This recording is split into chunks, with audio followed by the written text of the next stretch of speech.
시청자 여러분 안녕하십니까? 12월 18일 수요일 KBC 뉴스와이드 시작합니다. 윤석열 대통령 탄핵소추안이 국회에서 가결되면서 헌법재판소의 탄핵 심판 절차가 본격적으로 시작됐습니다. 윤 대통령을 포함한 군 수뇌부의 내란죄 수사가 급물살을 타는 가운데 전국 불안은 이어지고 있습니다. 오늘은 최용선 민주연구원 부원장과 함께 이야기 나눠보도록 하겠습니다. 대통령 윤석열 탄핵소추안은 가결되었음을 선포합니다.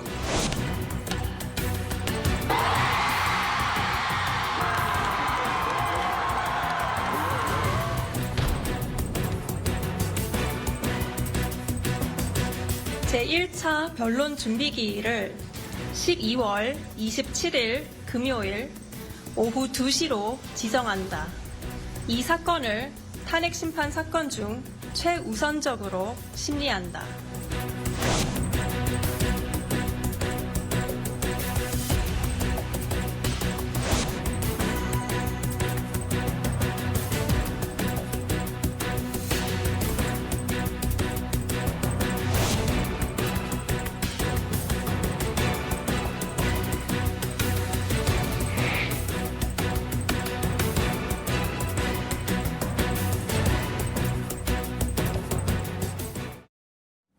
네, 부원장님 어서 오십시오. 안녕하세요. 자, 지난 토요일이었습니다. 개엄 11일 만에 대통령 탄핵안이 가결됐습니다. 한 차례 부결 뒤에 표결이었고 국민의힘 찬성표가 절실했기 때문에 긴장감이 굉장했습니다. 그 실제 결과도 아슬아슬하게 가결이 되었기 때문에 지켜보시는 분들도 많이 손에 땀을 쥐고 지켜보셨을 것 같은데 부원장님 그 가결 순간 어떤 마음으로 지켜보셨는지 궁금합니다. 45년 만에 특전사 병력을 국회에 투입해가지고 국헌을 물러난 사건이지 않습니까? 온 국민이 이걸 다 지켜봤습니다. 저는 국민의힘 국회의원들도 양심이 있다면, 염치가 있다면 이 위헌적 상황에 대해서 충분히 양심에 따라서 투표를 할 거라고 생각했는데 당리당략에 의해서 하다 보니까 굉장히 아슬아슬하게 통과된 측면들이 좀 있었고요. 환호를 지르지 않았습니다, 민주당이. 왜 그러냐면 이건 엄중한 사안이기 때문에 이 통과가 되더라도 뭔가 이게 차분한 과정에서 이 위헌적 사태들을 국회가 하나씩 풀어가겠다 이런 것들을 좀 그때 행동으로 보여줬는데요. 그런 마음가짐으로 지금까지 좀 이어오는 것 같습니다. 네. 자, 국회에서 탄핵소추안이 가결이 됐고 그 직후에 윤석열 대통령은 담화를 발표했습니다. 담화의 내용이 생각보다 좀 세게 나왔다라고 하는 평가가 좀 많았던 것 같습니다. 포기하지 않겠다라고 하는 건데 도대체 무엇을 포기하지 않겠다는 것인지 그 내용도 좀 궁금했는데요. 윤석열 대통령의 반응, 담화를 통해서 보여진 반응은 어떻게 평가하시겠습니까? 윤석열 대통령이 최근에 담화를 4번 발표했습니다. 언제 했냐면 계엄령을 선포할 때, 그리고 계엄령을 해제할 때, 그리고 한동훈 대표에게 뭔가를 다 물려준다고 할 때, 그리고 이제 마지막에 4번째 담화가 탄핵이 되기 전에 있었는데 첫 번째, 두 번째, 네 번째 이 담화에 특징점이 있습니다. 뭐냐면 윤석열 대통령이 3가지 인식에서 크게 변화 없이 계속 유지되고 있는 환한 상태라는 겁니다. 첫 번째로는 국회가 민주당이 예산 문제 등등으로 해서 본인의 헌법 그 질서 안에서 본인에게 반대하는 것까지도 그걸 국헌문란이라고 윤석열 대통령이 인지하고 있다는 겁니다. 두 번째로는 이번 총선에서 압도적 야당에게 192석을 얻어준 이 선거 자체가 불법 선거이고 조작된 선거라는 그 인식을 갖고 있습니다. 세 번째로는 여전히 대한민국 사회가 종북 세력, 북한을 추종하는 종북 세력과 반국가 세력에 의해서 좌지우지되고 있고 본인을 향한 공격들이 이루어지고 있고 윤석열, 김건희 특검을 요구하고 있다고 인식하고 있는 이 3가지의 이 대통령의 허무맹랑한 공상과 같은 망상과 같은 이 인식이 변하지 않고 있고 담화문에 그대로 녹아져 있다는 거고 4번째 담화가 발표됐을 때 국민의힘 내외에서도 탄식이 흘러나왔다고 합니다. 야, 이럴 수가 있냐. 근데 이 대통령의 인식이 변하지 않은 상태로 지금 직무정지가 돼 있지만 그렇기 때문에 이 대통령은 이 인식을 기반으로 해서 아스팔트 우파들을 동원하기 위한 여러 가지 행보들을 기획하고 있고 이번에 탄핵 심판하는 과정에서 그다음에 검찰의 수사 과정에서도 그런 모습들을 보이지 않을까 그렇게 우려스럽게 좀 느껴집니다. 네. 야당에 대한 책임 그리고 선거에 대한 부정 그리고 역시 종북 세력 또 반국가 단체에 대한 탓 결국에 이 계엄 사태 이전부터 견지해왔던 대통령의 자세는 이 사회를 대하는 자세는 탄핵안이 가결이 되고 나서도 결국 바뀌지 않았던 쭉 이어져 오고 어떤 변화도 없었다라는 부분을 지적을 해주셨습니다. 예. 탄핵소추안 가결로 이 헌재도 좀 빠르게 움직이고 있습니다. 앞서 영상에서 보셨겠지만 27일이 첫 번째 준비기일로 정해졌습니다. 지금 헌법재판소는 무엇보다 이 문제를 최우선해서 빠르게 결론을 내겠다라고 하는 태도를 일관되게 유지하고 있는데요. 좀 언제쯤 이제 저희가 좀 예상을 좀 해볼 수 있을까요? 이게 기간이 어느 정도 걸릴지? 저희가 헌정사상 이제 대통령 탄핵을 2번 거쳤는데, 그리고 이제 세 번째지 않습니까? 노무현 대통령 때는 이 말을 가지고 선거에 영향을 미치는 거 아니냐라고 했고, 그때는 60여일 만, 2달 만에 결론이 났습니다. 박근혜 대통령은 국정농단 사건이었죠. 그때도 3개월 이내에 사실은 결론이 난 사안인데, 이번 사건은 법조계나 헌법학자들이나 공히 얘기하는 것이 온 국민이 내란 사태를 다 지켜봤고 친위 쿠데타라는 것들을 우리가 다 지켜봤기 때문에 법리적으로 쟁점이 될 만한 부분들이 그렇게 많지 않다고 합니다. 그리고 관련된 증거들도 영상 기록과 그다음에 이 관련자들의 국회 증언, 이것을 통해서도 충분히 확인될 수 있는 것들이 차고 넘치기 때문에 이 판단하는 과정이 박근혜 대통령 국정농단 사건보다는 더 짧을 것이다라고 지금 모두가 얘기하고 있는 상황입니다. 일단 이것은 실제로 군대가 출동을 해서 국회 안에 들어갔고 또 국회 안에서 일부 소요가 있었고 또 실제로 국회 안에서 국회를 해산을 하려고 하는 목적이 진술을 통해서 어느 정도 나온 상황이기 때문에 이게 기존에 어떤 쟁점이 돼서 크게 다툴 만한 부분들이 많지 않다. 그래서 지난 박근혜 대통령 사례와 같이 길어지지는 않을 것 같다라는 말씀을 해주셨고요. 자, 탄핵을 심판해야 할 헌법재판관 임명 문제가 그런데 이전에 있어서 또 이것도 굉장히 관심을 끌고 있습니다. 지금 헌법재판관 원래 9석인데 6명만 있고 3명을 더 이제 3명을 추가로 임명을 해야 되는 상황입니다. 여기에 대해서 여당인 국민의힘은 헌법재판관을 대통령 권한대행이 임명을 해서는 안 된다 이런 주장까지 권선동 원내대표가 내놓고 있는 상황인데 공석인 이 국회 추천 몫의 재판관 3명을 과연 한덕수 권한대행이 임명할 수 있느냐 없느냐 이제 이 문제도 좀 있고 이 부분에 대해서 헌법재판소도 또 입장을 내놓았고 야당도 입장을 내놓고 이런 상황입니다. 여당의 주장이 관철되긴 쉽지 않아 보입니다. 지금 상황에서는 어떻게 보십니까? 그렇습니다. 그리고 추경호 원내대표 시절에 이미 이 내란 사건이 벌어지기 이전에 이미 여야가 합의해서 국회 몫인 3명의 헌법재판관 후보자들을 이번에 12월 달에 인사청문회를 하기로 이미 합의된 사항입니다. 그래서 이 합의된 사항이 진행되는 과정인데 권선동 원내대표가 바뀌신 지 얼마 안 돼가지고 이거 사안을 잘 모르신가 보고 또 본인이 2017년도에 당시에 박근혜 탄핵소추위원 단장을 하실 때 했던 발언들도 아직 기억이 좀 나지 않으신가 본데 이거는 국회법 절차에 따라서 지금 진행되고 있고 다음 주에 23일, 24일 날 인사청문회가 이루어지고 12월 30일 날 국회 표결이 이제 이루어질 건데요. 한덕수 권한대행이 국민의 뜻과 국회의 뜻을 받들어서 국회 몫의 헌법재판관들에 대한 임명 절차를 진행할 거로 보여집니다. 네. 자, 국민의힘은 아직도 이 탄핵 결과에 대해서 좀 받아들이기 힘들어하는 모습이 아닌가라는 우려가 좀 나오고 있는데요. 이 탄핵 심판에 참여할 국회 탄핵소추위원단을 모집해야 함에도 불구하고 구성해야 됨에도 불구하고 국민의힘은 이 탄핵소추위원단에 참여하지 않겠다라는 입장을 정했습니다. 자신들이 배출한 대통령 탄핵에 참여하기 어렵다는 것인지 아니면 다른 이유가 있는 것인지 여기에 대해서는 어떻게 해석을 하는 게 좀 타당할까요? 이렇게 되면 국민의힘은 내란 동조 세력이 아니라 내란 공범 세력이 되는 겁니다. 명백하게 온 국민이 다 이 현상을 다 지켜봤고 그리고 지금 관계자들의 증언들이 속속들이 언론 취재를 통해서 드러나고 있지 않습니까? 근데 이 계엄이라고 표현되는 내란 사태와 군사반란 사태에 대해서 헌법기관인 국회가 자기 역할을 방기한다라고 하는 것은 그것은 다른 이유가 아니라 결국은 윤석열 대통령과 이 내란을 공모하고 공범하는 정도 수준으로 지금 바라보고 있기 때문에 이런 행동을 보이는 거라고 생각하고요. 윤석열 대통령이 45년 전에 비상계엄의 상황으로 이 전국을 되돌렸잖아요. 그러다 보니까 국민의힘도 과거 민정당 상황으로 정당을 지금 바꿔가는 게 아닌가 그렇게 우려스럽게 저는 지켜보고 있습니다. 네. 자, 윤 대통령 측도 탄핵 심판 대비에 들어갔습니다. 발빠르게 좀 대응을 하는 모습입니다. 변호인단에 참여하고 있는 석동현 변호사, 윤석열 대통령 최측근으로 알려져 있는 이 석동현 변호사가 내란죄는 성립하지 않는다라는 주장을 일관되게 윤 대통령과 같은 주장을 하고 있습니다. 국회 탄핵소추안을 정면으로 반박하고 있는데 이거를 어떻게 받아들여야 될지, 이거 어쩔 수 없는 주장이라고 봐야 될까요? 아니면 근거 있는 자신감으로 봐야 되겠습니까? 허무맹랑한 소리입니다.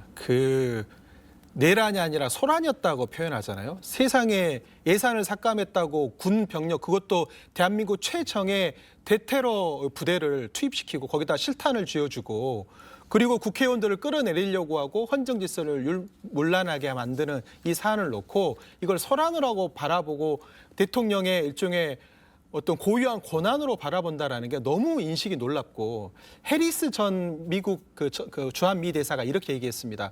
예산 문제를 가지고 국회에 유리창을 깨고 투입됐다고 한다면 미국의 유리창은 남아나지 않았을 것이다. 미국은 실제로 셧다운도 되거든요. 근데 그런 걸 비춰보면 지금 대통령과 대통령 주변에 있는 분들의 인식, 국민의힘의 다수파들의 인식이 얼마나 시대와 동떨어져 있고 위헌 위법적 상황에 대해서 이렇게 민감성이 떨어지느냐를 보여주는 그런 대표적인 어떤 사례가 되지 않을까 생각합니다. 자, 대통령실 또 국민의힘은 어쨌든 탄핵 심판에 대한 시간 끌기를 좀 하는 것으로 보입니다. 그리고 시간을 최대한 오래 끌려고 하는데 여기에는 이재명 민주당 대표에게 이른바 사법 리스크라고 하는 그 리스크를 최대한 활용해 보겠다라고 하는 계산도 있는 것 같습니다. 근데 이게 좀 뜻대로 되긴 쉽지 않아 보이거든요. 그렇습니다. 그건 사법적인 절차는 사법적 절차대로, 정치적 절차는 정치적 절차대로 저는 진행될 거라고 보고요. 이게 뭐 1+1도 아니고 이걸 두 개를 묶어야 될 아무런 이유가 없는 거지 않습니까? 지금은 대통령이 국민을 향해서 총뿌리를 겨누고 대한민국 최정예 부대들을 투입시켜서 국회의원들이 헌법에 따라서 행동하는 것들을 막으려고 했다라는 것. 그리고 헌법기관인 중앙선거관리위원회를 침탈해서 거기에 있는 서버들을 들고 나가려고 했다라는 이런 사실은 경청동지할 일들을, 이거를 어떻게 우리가 그냥 그대로 바라볼 거냐, 이런 문제로 바라봐야 되는데 당리당략이라는 굉장히 협소한 문제로 이 보수 정당이 이 문제를 바라보고 있다는 것에서 놀라움을 금할 수가 없고, 보수 정당이라는 것은 기본적으로 헌정 질서를 잘 지키는 방식으로 모든 행동들을 하고 고민을 해야 되는데 지금 국민의힘은 보수 정당도 아니라 그냥 극우 정당과 아스팔트 태극기 우파 정당으로 완전히 협소해져 가고 있는 게 아닌가, 이렇게 우려스럽게 바라보고 있습니다. 네. 자, 대통령 탄핵소추 가결까지 2주 정도 시간이 걸렸습니다. 비상계엄과 내란과 관련된 수사가 빠르게 진행되고 있는데 오늘은 그동안 내란죄 수사권 문제, 또 중복수사 비판을 받아왔던 검찰이 윤 대통령과 이상민 전 행안부 장관에 대한 사건 수사를 공수처로 이첩하기로 협의를 했습니다. 그동안 군 검찰, 그리고 검찰, 공수처, 그다음에 국가수사본부 이렇게 해서 굉장히 많은 수사기관들이 서로 각자 수사를 하다 보니까 이거 자칫 잘못하다가 골든타임 놓치는 거 아니냐, 혹은 나중에 재판에 가서 중요한 증거들이 증거로 인정받지 못하는 거 아니냐, 별의별 걱정들이 다 나왔었는데 어쨌든 좀 일단락이 되는 모습입니다. 윤 대통령 수사는 공수처가 진행하기로 했고 김용현 전 국방장관 등 군 관계자들에 대한 수사는 검찰이 진행할 것으로 보입니다. 수사는 어쨌든 좀 더 속도를 내고 정리가 되게 되었는데요. 검찰과 공수처가 갑자기 좀 결정을 내렸습니다. 시한은 오늘로 박아두긴 했지만 어쨌든 정리가 좀 잘 되고 있는 긍정적인 모습으로 볼 수 있을까요?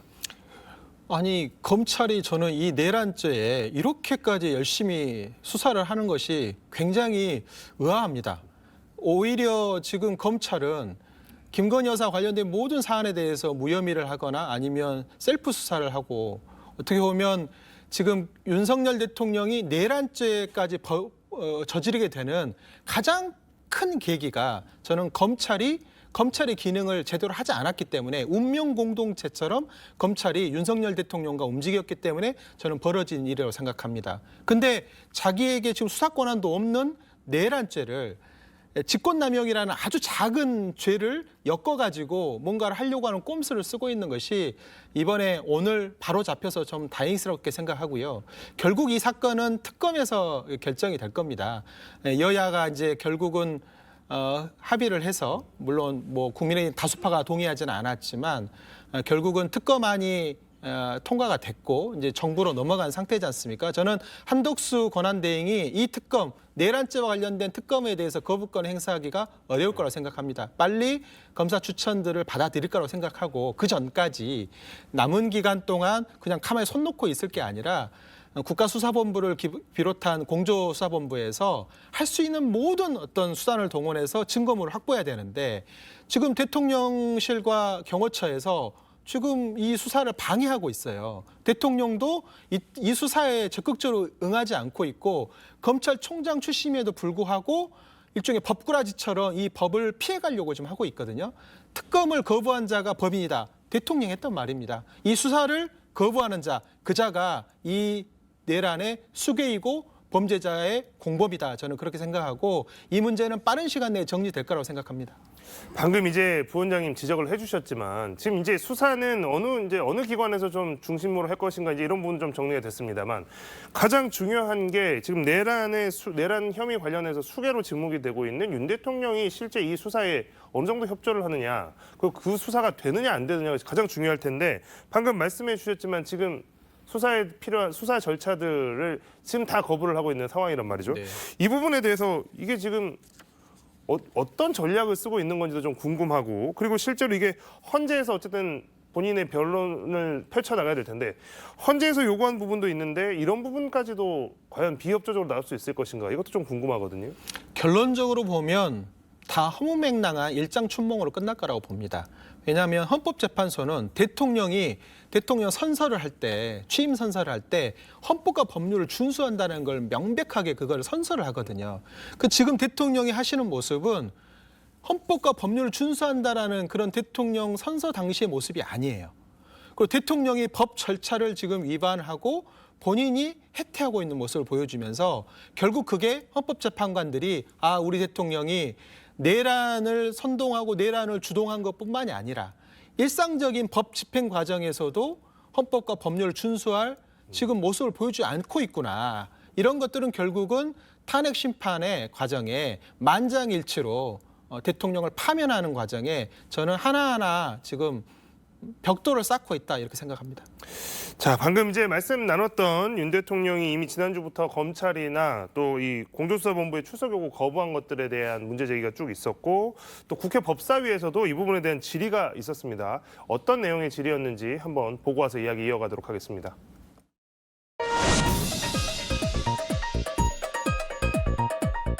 체포영장과 구속영장에 대해서는 공무상 비밀 등을 이유로 영장의 집행을 방해할 수 없습니다. 특수공무집행 방해와 직권남용 권리행사 방해죄로가 성립될 수 있음을 경고하는. 네, 공수처장 좀 강력한 의지를 밝혔습니다. 실제 이제 공수처 이제 수사 기관도 좀 정리가 됐고 실제 수사에 이전과 좀 다르게 속도가 날 수 있을 거라고 보십니까? 이제는 마지막 단계에 와 있다고 봅니다. 마지막 단계라는 건 다른 게 아니고 윤석열 대통령이 등판할 수밖에 없는 상황에 이제 이르렀고요. 오늘 공수처에서 이제 수사를 대검에서 이제 이첩을 받았기 때문에 소환 조사를 강제로 하기 위한 절차에 돌입할 거라고 보여집니다.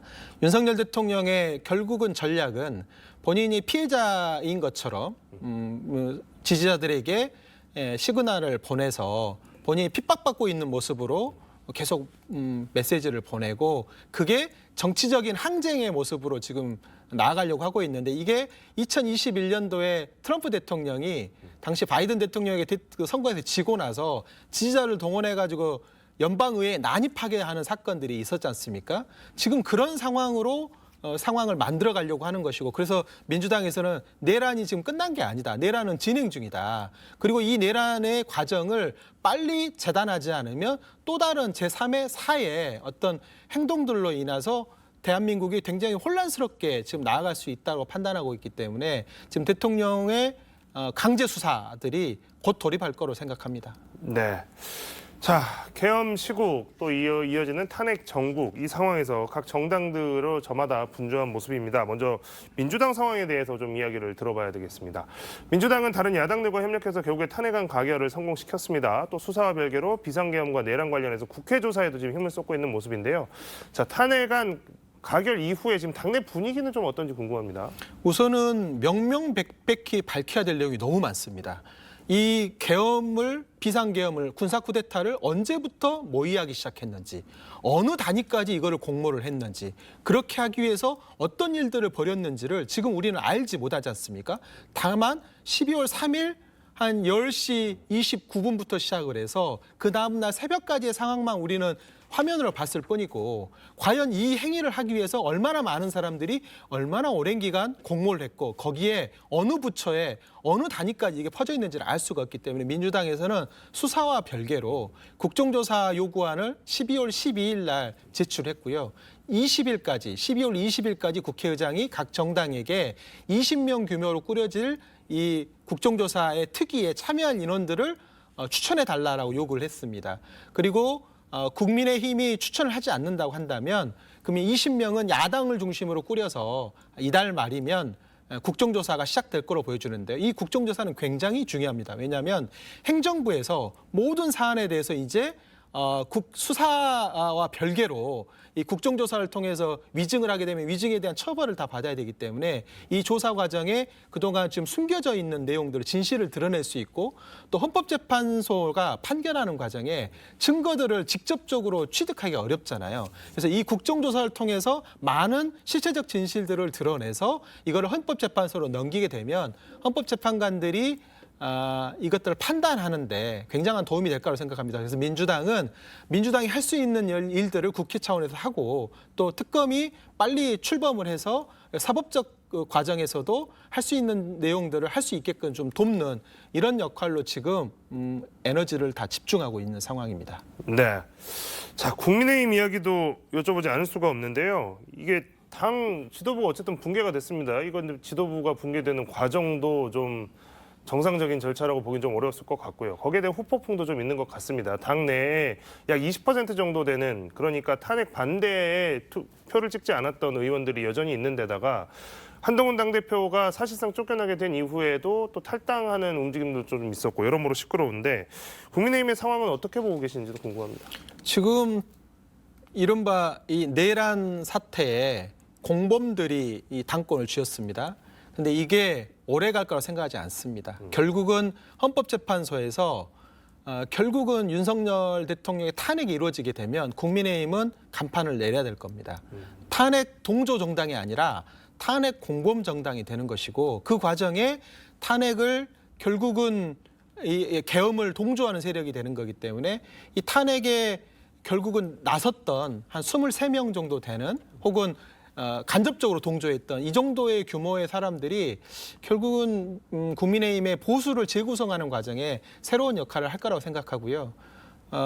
윤석열 대통령이 보수의 대통령으로 보기가 좀 어렵잖아요. 이건 좀 굉장히 특이한 상황이고 도대체 근데 보수의 가치가 뭔지를 모르겠어요. 이 헌법 질서를 유린하고 이것들을 파괴하려고 했던 이 대통령을 저렇게 붙잡고 마치 이재명 대표나 민주당이 정권을 잡으면 세상이 절단날 것처럼 저렇게 하고 있는데 저거는 보수의 모습이 아니거든요. 그래서 보수가 건강하게 태어나는 과정들을 윤석열 탄핵과 더불어서 결국은 새로운 흐름들이 만들어지지 않을까 생각하는데 지금은 앙시앙레짐에 거의 끝단에 와 있는 그래서 불꽃이 굉장히 화려하게 보이지만 저거는 꺼져가는 불꽃이 마지막 용트림을 하고 있는 거다 이렇게 생각합니다. 결국 혼란스러운 국민의힘 지금 뭐 정리가 되는 모습처럼 보이기도 하지만 결국 헌법재판소의 판단 이후에 또 한 번의 큰 변곡점을 맞게 될 것이다 이렇게 분석을 해주셨네요. 자, 오늘 최용선 부원장과의 이야기는 여기까지 듣도록 하겠습니다. 부원장님 오늘 고맙습니다. 감사합니다.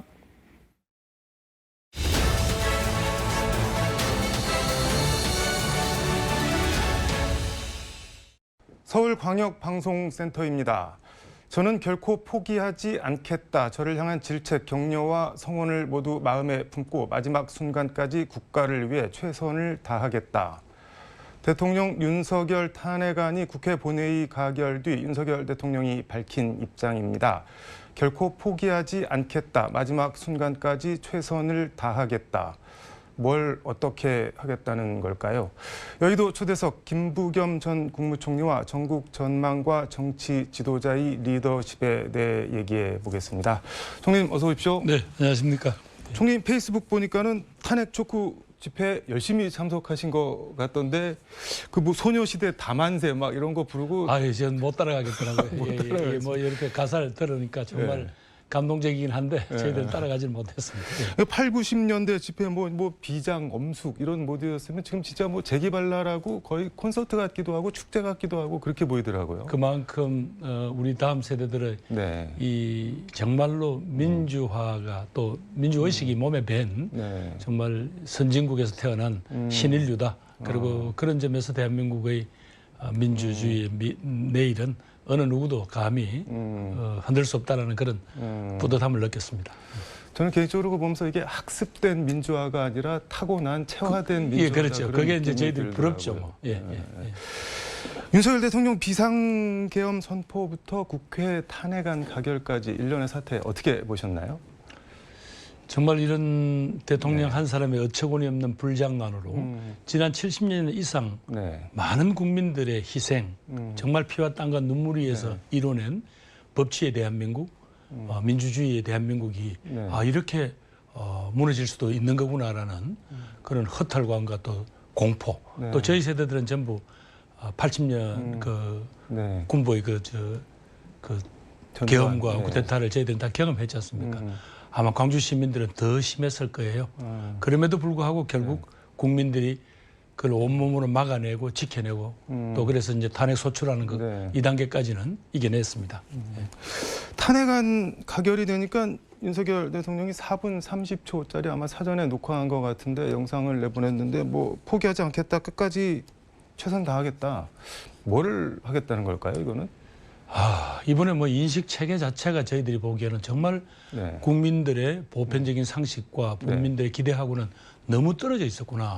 그게 그동안 정말 의회하고 소통하지 아니하고 네. 또 각계 전문가들의 의견을 듣는 그런 자리는 뭐 있었다는 이야기를 잘 못 들었지 않습니까? 네. 이런 부분들이 본인의 편향된 그런 확증 네. 때문에 결국 이런 어이없는 네. 일을 저지른 게 아닌가. 그런 정말 허탈하고 안타깝더라고요. 예. 뭐 인식 체계 자체, 뭐 확증 편향 이런 말씀을 해주셨는데 발언을 보면은 윤석열 대통령 대한민국의 국제적 위상이 높아지고 우리 안보와 경제가 튼튼해지는 모습에 피곤도 잊었다. 그동안의 노력이 허사로 돌아가지 않을까 답답하다. 이거는 뭐 일종의 정신 승리로 봐야 되는 건가요? 아니면은 이런 인식은 어디서 오는 걸까요? 뭐 확증 편향? 그러니까 자신들하고 의견이 다른 사람들하고 만나지를 않았잖아요. 네. 특히 국회에 와서 뭘 설득하려고 하는 노력하는 흔적들이 거의 없지 않습니까? 네. 이런 부분들이 아마 당신이 원하는 어떤 그런 정보만 취합이 된 것 같고 네. 특히 뭐 한간에 이야기하는 대로 거구 유튜버 같은 네. 어찌 보면 저희들이 상식적으로 납득이 안 되는 그런 데 대해서 너무 지나친 어떤 그 확신과 영향을 받은 게 아닌가 그런 생각이 들더라고요.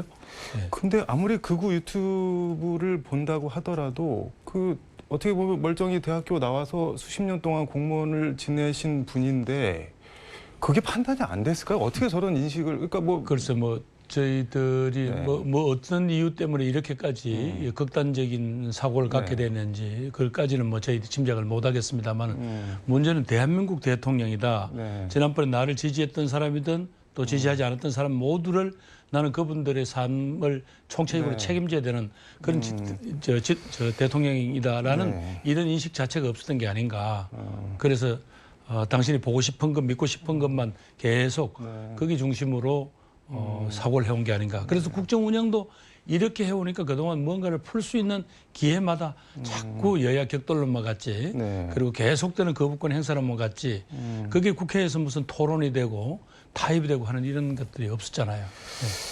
박근혜 대통령은 뭐 국회 탄핵 결정에 본 마음이 어땠는지는 몰라도 뭐 겸허히 수용하겠다 뭐 이런 입장을 밝혔는데 뭐 끝까지 최선을 다하겠다 포기하지 않겠다고 하니까 뭐 어떻게 나올지 좀 글쎄 뭐 법률가여서 자신의 법률에 대한 뭐 네. 어떤 지식이라든가 이런 데 대한 거에서 온 확신인지 모르겠습니다만은 정말 이번에 국민들이 느꼈던 이 분노, 좌절 그러면서도 국민들이 이 대한민국의 민주주의와 네. 대한민국의 법치를 지켜야 한다는 이 절박감에 대해서는 전혀 뭐 어떻게 공감대가 없는 거죠. 뭐. 예. 이재명 대표가 국정 정상화를 위한 초당적 협력체 국회와 정부가 함께하는 국정안정협의체 구성을 제안을 했는데 총리님은 페이스북에서 국회의장 중심 여야정 협의체 구성을 제안을 했는데 약간 비슷하면서도 결이 달라 보이긴 한데 뭐 크게 다르진 않고요. 결국은 이제 여당에서 자꾸 네. 피의식을 갖잖아요.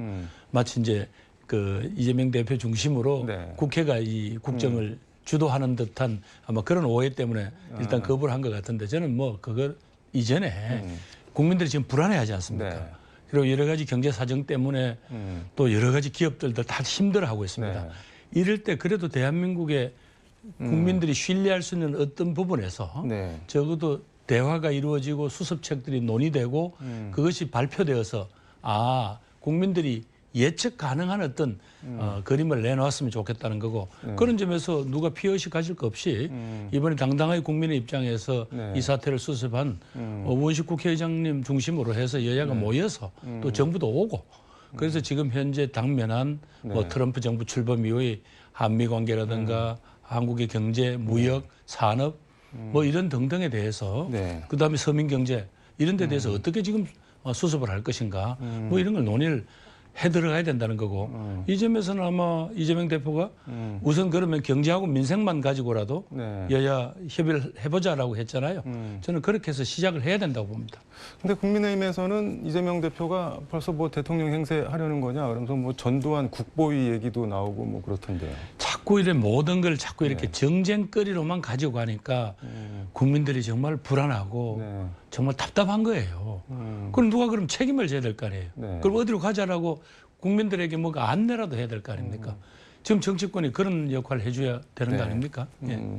근데 이게 보면은 이제 그 전에는 민주당에서 한덕수 총리도 뭐 내란 공범이다 뭐 하면서 뭐 탄핵한다 그러다가 이제 막상 윤석열 대통령 탄핵안이 가결되니까는 총리는 잠시 보류 뭐 이거는 뭐 한덕수 총리까지 탄핵안이 넘어가면 시간도 길어지고 막 그럴까 봐 일단 저 윤석열부터 탄핵하고 대선 빨리빨리 치르고 저 이재명 대권 잡게 해주자 뭐 이렇게 의심을 하는 것 같기도 그거보다는요. 지난번에는 아마 그 소위 이런 반제 네. 그 한덕수 총리가 네. 그 이제 계엄을 논의하는 국무회의에 있었다. 네, 네. 그래서 이제 사전 공모에 가담한 게 아니냐 뭐 이런 이야기가 있었기 때문에 국민들도 의심의 눈초리를 폈었는데 뭐 여러 가지 드러난 걸로 보면 아마 5분간 하면서 뭐 그냥 회의 요건도 갖추지 못했다는 거 아니에요. 그러면서 일방적으로 그냥 대통령이 그냥 통보하는 식으로 되었다 뭐 이런 이야기들이 나오면서 일단 그때는 대통령을 탄핵하는 데 집중해야 한다라는 이유 때문에 그 이야기가 보류가 됐었고요. 네. 일단은 우리 헌법상에 따라서 권한 대행을 맡았으니까 네. 지금 다시 권한 대행마저 또 탄핵을 한다. 이래 되면 국민들이 여러 가지 더 불안이 가중되지 않겠냐. 그래서 일단은 권한 대행이 정말로 네. 국민적인 논란을 일으킬 수 있는 일들을 하지 말고 국정의 유지 업무만 네. 최선을 다해서 하라는 뭐 그런 어떤 야당의 의지라고 봐야 될 것 같습니다. 홍준표 대구시장 같은 경우는 많이 친하시죠? 뭐 옛날에 친했는데 요즘은 네. 뭐 예, 자주 뭐 볼 기회는 없었습니다. 이재명 대표에 대해서 뭐 국회 인지를 삼아 난동 부리던 난동범이 뭐 이제 와서 뭐 국정안정에 협조하겠다고 하냐, 뭐 국민이 우습게 보이냐, 뭐 대권 잡을 수 있을 것 같냐, 막 이렇게 어떻게 보면 민주당 입장에서 보면 악담을 퍼붓던데 그거 어떻게 보세요? 그분이 원래 조금 이렇게 자극적인 언어를 통해서 뭐 많은 분들의 관심을 받아왔던 것도 사실이고 또 그런 표현을 좋아하는 또 지지층들이 있겠죠. 네. 그러나 국가의 지도자 반열에 오르셨던 분이니까 네. 좀 더 그런 부분들은 신중하시고 지금 중요한 거는 국민들이 불안해하잖아요. 네. 이게 어떻게 전국이 어떻게 가는지 이런 걸 불안하는 거를 안심시켜주고 특히 지금 경제가 어려워서 네. 국제 신인도가 떨어지고 하니까 이 문제를 어떻게 풀 건가에 대해서 조금 거기에 대한 지혜가 있는 그런 말씀을 해주셨으면 더 좋지 않겠나 생각됩니다. 여론조사가 오늘 몇 개 나온 게 있는데 그 여론조사 전문에서 리얼미터가 에너지경제신문 의뢰로 지난 12, 13일 전국 18세 이상 유권자 1,000명 대상으로 한 정당 지지도 보면은 국민의힘이 25.7%, 민주당은 52.4%, 민주당이 2배 이상 넘는데 그 차기 대권 지지도를 보면은 그 뉴스원이 엠브레인 퍼블릭에 의뢰해서 10일 전국 만 18세 이상 남녀 1,005명 대상으로 실시한 차기 대권 후보 적합도 보면은 이 대표가 37%로 뭐 압도적 1등이긴 하지만 당 지지율과 비교하면은 좀 많이 떨어지거든요. 이건 어떻게 봐야 될까요? 글쎄 뭐 아직까지 짐작을 네. 하기는 좀 조심스럽지만 그만큼 뭐 이 대표에 대한 예전까지 신뢰는 높다라고 봐야 될 것 같고요. 네. 나머지 이제 정당 지지율은 조금 지금 일시적으로 좀 네. 탄핵에 대한 또 특히 윤석열 대통령의 이제 적반하장격 저런 태도에 대한 그런 분노가 좀 담겨 있는 게 아닌가. 뭐 그래서 아직은 좀 더 네. 그런 문제들은 또 이재명 대표 스스로가 네. 어떤 정도로 앞으로 정치적인 리더십을 보이느냐 이런 거하고 연관되지 않겠습니까? 여론조사에게 한 개만 더 하면 한국갤럽이 10일에서 12일 전국 18세 이상 1,002명 대상으로 전화면접 방식 했는데 이 대표에 대한 신뢰도가 믿는다 41%, 불신 51%, 불신이 절반이 넘었거든요. 그래서 이제 일부 여론조사 전문가들은 탄핵 국면에도 그 이탈한 중도층 표심을 이재명 대표가 다 흡수하지 못하고 있는 건 아니냐. 그리고 그냥 뭐 좀 이렇게 대놓고 얘기하는 분들도 있던데 윤석열 탄핵해야 된다, 잘라야 된다. 근데 이재명은 좀 뭐 이렇게 얘기를 하는 분들도 있는데 뭐 시중에 그런 이야기도 있지만 네. 그러나 이 모든 것이 지금 1년의 네. 과정이 끝나봐야 이른바 이제 대통령에 대한 네. 최종 탄핵 의결이 되어봐야 그때쯤에 국민들이 이제 판단하시지 않겠습니까? 새로운 리더는 어떤 리더십을 가져야 하는지 또 그 새로운 리더가 되겠다는 분들이 제시하는 그런 어떤 정말 이 대한민국의 모습들 네. 이런 걸 보고 판단하지 않겠습니까? 어쨌든 지금까지 무너진 이 윤석열 대통령에서 무너졌다. 네. 다시 국민이 겨우 지금 현재 붙잡아서 일으키고 있는 이 법치와 민주주의 네. 이 부분에 대한 것들이 우선 바로 서는 것 그게 우선 제일 시급한 문제인 것 같고요. 네. 나머지 무슨 지지율이나 이런 것들은 헌재 판결 이후로야 좀 의미 있다고 생각이 됩니다. 그러니까 지금 뭐 여론조사에 뭐 크게 하나하나 의미를 그렇게 봐야 둘 되겠죠. 필요는- 예, 예, 예. 근데 지금 윤석열 대통령은 뭐 검찰 소환 통보에도 응하지 않고 있고 경찰 공수처 그다음에 국방부 조사단이 이제 합동수사본부 비슷한 거를 꾸렸는데 거기 소환에도 뭐 응할 생각이 지금 별로 없어 보이고 왜 그러는 걸까요? 이렇게 해서 얻을 수 있는 게 뭐가 있는 걸까요? 뭐 아마 계속 그 소환에 불응할 수는 없을 것 네. 같고요. 이제 강제 집행하는 상황이 그렇게 올 텐데 네. 그렇게 됐을 때 전 세계가 그걸 쳐다보지 않겠습니까? 그럼 대한민국 국격은 얼마나 추락될 것이며 또 네. 국민들의 가슴 속에 이 상처받은 이거 어떻게 하려고 그러는지 저는 아마 뭐 지금 변호인 조력이라든가 뭐 이런 등등 핑계를 대고 있지 않습니까? 네. 그래서 그걸 빨리 끝내고 또 당당하게 나가서 뭐 자신 주장이 떳떳하시다며요. 네. 그래서 그런 모습을 보여야지. 아니 이런 법적 절차마저도 무시하면 이번에 그 탄핵 그 심판 촉구, 탄핵 소추 촉구 집회에 나온 그 젊은이들이 뭘 제일 분노합니까? 이런 절차가 무시되거나 네. 편법인 거 이런 걸 그 세대들은 용납을 하지 않잖아요. 그래서 이건 윤 대통령이 이런 문제에 대해서는 좀 정확하게 인식을 하고 처신해 주기를 요청드립니다. 한동훈 대표는 결국 뭐 사퇴를 했고 지금 국민의힘은 다시 비대위로 가는데 이건 어떻게 보세요? 글쎄 뭐 이제 예. 제가 속한 당이 아니기 때문에 조금 거기 내에 내분에 대해서는 뭐 제가 말씀드리지 않겠지만 네. 최근에 지난번에 박근혜 대통령 탄핵 때하고는 달리 뭐 거기서 뭐 속가낸다 뭐 이런 바 뭐 의총 배신자를 열어서, 네. 배신자를 저는 이거야말로 정말 국민들을 정말로 무시해도 국민들에게 이 무슨 정말로 네. 이 혼이 나려고 일어나 정말 정신 못 차렸구나. 사실 그분들은 네. 이 윤석열 대통령에 의해서 무너진 소위 법치와 민주주의 그 회복이라는 네. 그 국민들의 강력한 요구 때문에 결국은 고민하다가 정말로 울부짖으면서 네. 탄핵을 찬성했던 거 아니에요. 그거 뭐 속관해서 뭘 어떡하겠다는 거예요. 뭐 쥐새끼 뭐 이런 발언까지 그래서 뭐 상당히 유감입니다. 예. 그렇게 해야지 다음 총선에서 TK에서 또 당선되니까 그러는 거 아닐까요? 그렇게 해서 뭐 대한민국은 어디로 가고요. 정말 그런 점에서 정말 안타깝게 짝이 없습니다.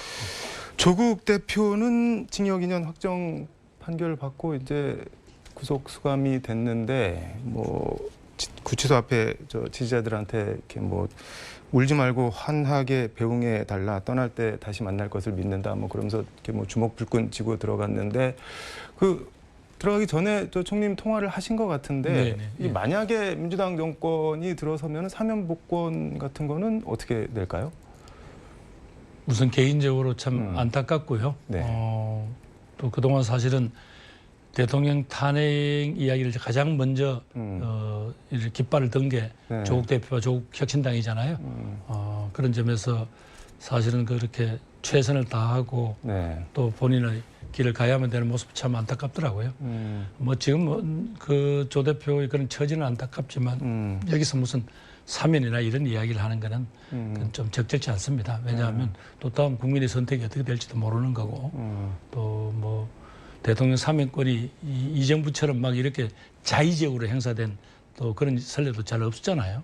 그래서 이런 문제들은 지금 뭐 하는 거는 너무 국민 눈에는 교만해 보일 수 있지 않겠습니까? 예. 그러니까 언급하는 것 자체가 뭐 저는 벌써 정권 적절치 않다고 잡았냐, 뭐 생각합니다. 이런. 적절치 않다고 생각합니다. 알겠습니다. 진짜 뭐 혼란스럽고 어지러운데 이럴 때 뭐 어떤 리더십이 필요한 걸까요? 이렇게 어려웠던 최근에 우리 국가적인 위기는 IMF 때였잖아요. 네. IMF 때 국민들이 선택한 김대중 전 대통령께 그분에게 기대했던 어떤 국민들의 리더십은 뭐예요? 전부 우왕좌왕 갈팡질팡 하고 있을 때 네. 김대중 대통령은 그분들을 다 껴안았죠. 그래서 그 에너지를 한 곳에 모아서 마침내 IMF를 극복했지 않습니까? 네. 바로 그 김대중 대통령께서 평상시에 가졌던 그런 정말 정치 리더들은 실사구시 정신으로 정말로 애민 정신으로 네. 그리고 국민들에게는 함께 이 고통을 넘어가자는 그런 애국심을 호소하시고 하는 네. 그런 어떤 리더십이 간절히 요망되고요. 네. 우리 국민들도 아마 그렇게 해서 모두 다 우리가 힘을 합쳐야만 이 어려움을 극복할 수 있다 이렇게 생각하시지 않겠습니까? 네. 그런 점에서 정치권이 더 이상 정쟁에 매몰되지 말고 네. 최소한도 이렇게 탄핵 심판 전까지 또 탄핵 이후 어떤 과정이 전개될 거다. 그리고 그 과정에서는 네. 국정 운영이 최소한도 유지될 거다. 이런 믿음을 국민에게 주셨으면 좋겠습니다. 껴안는 리더십은 총리님 아닌가요? 지금 그런 이야기하면 혼나거든요. 누구한테 혼나나요? 국민들이 혼내죠. 알겠습니다. 페이스북에 뭐 저도 국민과 함께 주어진 책임을 다하겠다고 밝히셨는데 주어진 책임이 바로 이제 요 상황, 이런 상황을 네. 극복해 나가는데 또 여야 다르고 뭐 남녀 다르고 노소가 달랐어야 되겠습니까? 우리도 저도 그래도 국가의 공직에 네. 몇 년 일을 했던 사람으로서 그만한 정도 어떤 책무 또 오해하거나 분열된 국민이 있다면 설득 또 호소 뭐 이런 역할을 하겠다는 뜻입니다. 알겠습니다. 마무리 말씀 한 말씀 부탁드리겠습니다. 예, 존경하는 광주 시민, 전남도민 여러분 정말 힘드시죠? 그러나 우리는 그 엄혹한 시기도 다 겪고 왔습니다. 제가 응원 하나 드리겠습니다. 어려쳐쳐 대한민국, 우리는 자랑스러운 대한민국 국민입니다. 대한민국 화이팅! 힘내십시오. 약간 출정식 분위기도 나는 것 같은데. 그건 아니고요. 네. 조금 너무 모두들 여기저기 만나보시면 다들 우려만 하시지 네.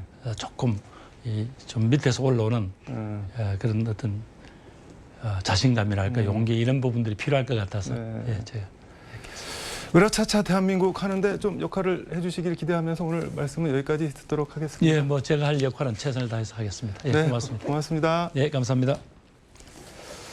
지금까지 서울광역방송센터에서 김부겸 전 국무총리와 함께 전해드렸습니다.